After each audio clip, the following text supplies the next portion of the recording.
Spring is our annual reminder that not everything in life blooms at once. In New Hampshire's Lakes region, the season's arrival prompts a question. When's the ice out?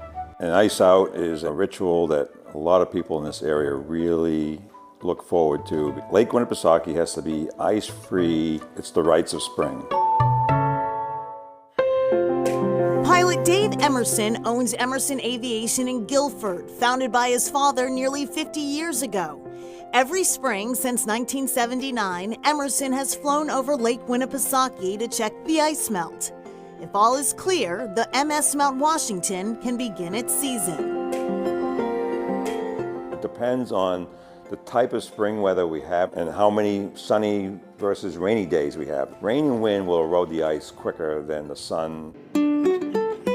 Once the ice is out, spring fever sets in quickly across the lake in Wolfeboro. Time to raise the anchor, sort of.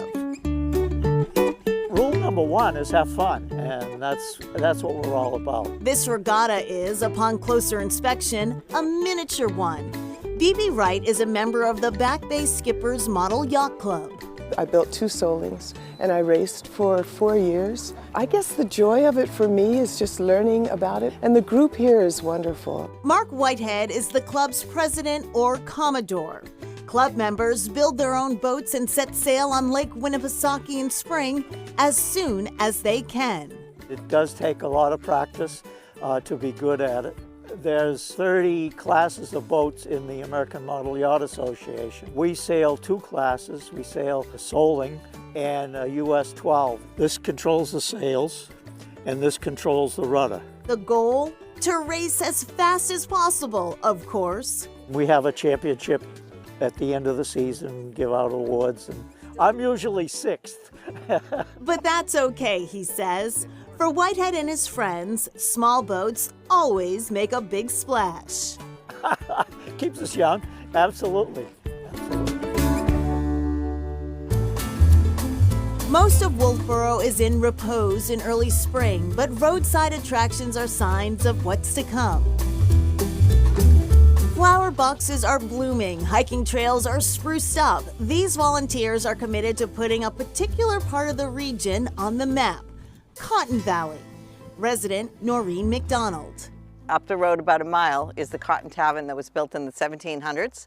That was the Cotton family. We've had, I think, 13 kids that populated the whole area. The Cotton Mountain Church is up the hill. When the groups got together 25 years ago, they came up with Cotton Valley Rail Trail. Community groups work with New Hampshire's Bureau of Trails to maintain this 12-mile recreational pathway along a dormant rail line. So for the 12 miles, we cover 3 communities: Wolfeboro, Brookfield, and Wakefield. The Cotton Valley Rail Trail is a multi-use trail. It's used by several different entities: snowmobilers, cross-country skiers, and snowshoers during the winter.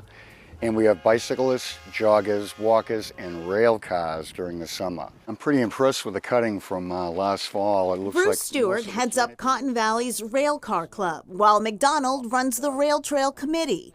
Over decades, these groups and their supporters raise funds to expand the trail and keep it safe. A lot of the folks that come up during the summer to enjoy the Lakes region all of a sudden stumble upon this with their children, and it is just a great, safe place for them to go out and enjoy nature. Volunteers work year-round, clearing debris, grooming the trail, and creating signage. Those with green thumbs brighten up these kiosks. This is our garden, 12 miles of garden that we just love to take care of. And I have about 100 volunteers altogether. It's a lot of work. McDonald says the rail line was once vital to Wolfeboro, known around here as the oldest summer resort in America. In 1876, they started bringing in tourists, and people would get on boats and go into the different islands and different hotels all around the lake. The rail closed in the late 1970s. Today, the rail trail weaves through these residential neighborhoods as well as forests and wetlands. The further you come out of town, both directions, the quieter it gets, the more scenic it is. As you can see by the gray in this beard, that we're not going to be here forever. And it's very important for this trail to stay viable that younger people get involved with the maintenance and understand the importance of keeping this trail alive. Some sections of the rail trail experienced damage in the major rainstorms last summer and again in December, but volunteers have been hard at work to repair them. And back to the ice out on Lake Winnipesaukee after a very mild winter in New England. The earliest ice out ever was declared this year on March 17th. Historically, ice out hasn't been declared until mid to late April. Up next, enhancing New Hampshire's flavor profile.